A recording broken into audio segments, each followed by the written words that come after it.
ಸ್ನೇಹಿತರೆ, ನಾನು ಭಾಗ್ಯ ವಿಚಾರ ಜಗತ್ತು ಚಾನಲ್ಗೆ ಎಲ್ಲರಿಗೂ ಸ್ವಾಗತ. ದಯವಿಟ್ಟು ಈ ಚಾನಲ್ನ ಎಲ್ಲರೂ ಸಬ್ಸ್ಕ್ರೈಬ್ ಮಾಡ್ಕೊಳ್ಳಿ, ಹಾಗೆ ಒಂದು ಲೈಕ್ ಕೊಡಿ ಸ್ನೇಹಿತರೆ. ಕೃಷ್ಣ ಹಿಂದೂ ಧರ್ಮದ ಅತ್ಯಂತ ಜನಪ್ರಿಯ ದೇವತೆಗಳಲ್ಲಿ ಒಬ್ಬರು. ಕೃಷ್ಣ ವಿಷ್ಣುವಿನ ಅವತಾರ. ಹಾಗೆ ದುಷ್ಟರನ್ನ ಬೇರು ಸಹಿತ ಕಿತ್ತು ಹಾಕಿ ಮನಕ್ಕೆ ನೆಮ್ಮದಿಯನ್ನು ನೀಡುವಾತ. ಶ್ರೀಕೃಷ್ಣನನ್ನ ಅವನ ನಾಮವನ್ನು ಭಜಿಸುವುದರಿಂದ ಕೃಷ್ಣನ ಅಪಾರ ಆಶೀರ್ವಾದಕ್ಕೆ ನಾವು ಪಾತ್ರರಾಗುತ್ತೇವೆ. ನೆಮ್ಮದಿ ಶಾಂತಿಯನ್ನು ಜೀವನದಲ್ಲಿ ಪಡೆಯುತ್ತೇವೆ. ಅವನನ್ನು ಆರಾಧನೆ ಮಾಡುವುದರಿಂದ ಅವನ ಭಕ್ತನಿಗೆ ನಕಾರಾತ್ಮಕ ಪರಿಣಾಮಗಳಿಂದ ರಕ್ಷಣೆ ನೀಡುತ್ತಾನೆ ಶ್ರೀಕೃಷ್ಣ. ಹಾಗೆಯೇ ಶ್ರೀಕೃಷ್ಣನನ್ನು ಅವನ ಪ್ರಿಯ ರಾಧೆಯ ಸಮೇತ ಭಜಿಸುವುದರಿಂದ ಅತಿ ಹೆಚ್ಚಿನ ಲಾಭಗಳನ್ನು ಹೊಂದಬಹುದು. ಹಾಗೆ ಜೀವನದಲ್ಲಿ ಸಕಾರಾತ್ಮಕ ಶಕ್ತಿಯನ್ನು, ಧನಾತ್ಮಕ ಶಕ್ತಿಯನ್ನು ಹೊಂದಬಹುದು. ಈ ಒಂದು ಭಕ್ತಿಗೀತೆಯನ್ನು ಕೇಳುವುದರಿಂದ ಹೆಚ್ಚಿನ ಧನಾತ್ಮಕ ಶಕ್ತಿಯನ್ನು ಹೊಂದಬಹುದಾಗಿದೆ. ಬನ್ನಿ, ಈ ಹಾಡನ್ನು ಕೇಳಿ ಕೃಷ್ಣನ ಕೃಪೆಗೆ ಪಾತ್ರರಾಗಿ. ಈ ಗೀತೆಯನ್ನು ಕೃಷ್ಣನ ಭಜನೆ ಅಂತಲೂ ಹೇಳ್ತಾರೆ, ಹಾಗೆ ಕೃಷ್ಣನ ಭಕ್ತಿಗೀತೆ ಅಂತಲೂ ಹೇಳ್ತಾರೆ. ನಾವು ಯಾವ ರೀತಿಯಾದರೂ ತಿಳ್ಕೊಬೋದು. ಆದರೆ ಕೃಷ್ಣನನ್ನು ಒಲಿಸ್ಕೊಳ್ಳೋದಕ್ಕೆ, ಅವನ ಪ್ರೀತಿಯನ್ನು ಗಳಿಸ್ಕೊಳ್ಳೋದಕ್ಕಿರುವಂತಹ ದಾರಿ ಈ ಒಂದು ಹಾಡು ಅಂತಲೇ ಹೇಳ್ಬೋದು ಸ್ನೇಹಿತರೆ.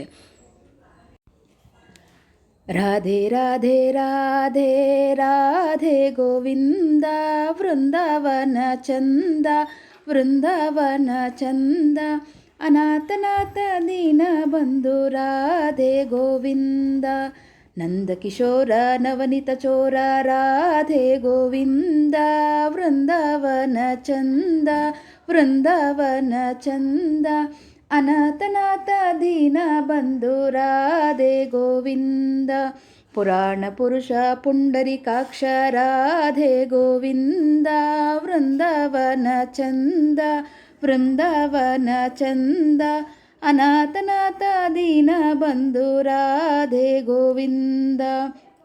ರಾಧೆ ರಾಧೆ ರಾಧೆ ರಾಧೆ ಗೋವಿಂದ, ವೃಂದಾವನ ಚಂದ ವೃಂದಾವನ ಚಂದ, ಅನಾಥನಾಥ ದೀನ ಬಂಧು ರಾಧೆ ಗೋವಿಂದ, ಪಂಡರಿನಾಥ ಪಾಂಡುರಂಗ ರಾಧೆ ಗೋವಿಂದ, ವೃಂದಾವನ ಚಂದ ವೃಂದಾವನ ಚಂದ, ಅನಾಥನಾಥ ದೀನ ಬಂಧು ರಾಧೆ ಗೋವಿಂದ. ಜೈ ಜೈ ವಿಠ್ಠಲ ಜೈ ಹರಿ ವಿಠ್ಠಲ ರಾಧೆ ಗೋವಿಂದ, ವೃಂದಾವನ ಚಂದ ವೃಂದಾವನ ಚಂದ, ಅನಾಥನಾಥ ದೀನ ಬಂಧು ರಾಧೆ ಗೋವಿಂದ. ರಾಧೆ ರಾಧೆ ರಾಧೆ ರಾಧೆ ಗೋವಿಂದ, ವೃಂದಾವನ ಚಂದ ವೃಂದಾವನ ಚಂದ, ಅನಾಥನಾಥ ದೀನ ಬಂಧು ರಾಧೆ ಗೋವಿಂದ. ರಾಧೆ ರಾಧೆ ರಾಧೆ ರಾಧೆ ಗೋವಿಂದ, ವೃಂದಾವನ ಚಂದ ವೃಂದಾವನ ಚಂದ, ಅನಾಥನಾಥ ದೀನ ಬಂಧು ರಾಧೆ ಗೋವಿಂದ. ರಾಧೆ ರಾಧೆ ರಾಧೆ ರಾಧೆ ಗೋವಿಂದ, ವೃಂದಾವನ ಚಂದ ವೃಂದಾವನ ಚಂದ, ಅನಾಥನಾಥ ದೀನ ಬಂಧು ರಾಧೆ ಗೋವಿಂದ. ರಾಧೆ ಗೋವಿಂದ ರಾಧೆ ಗೋವಿಂದ ರಾಧೆ ಗೋವಿಂದ.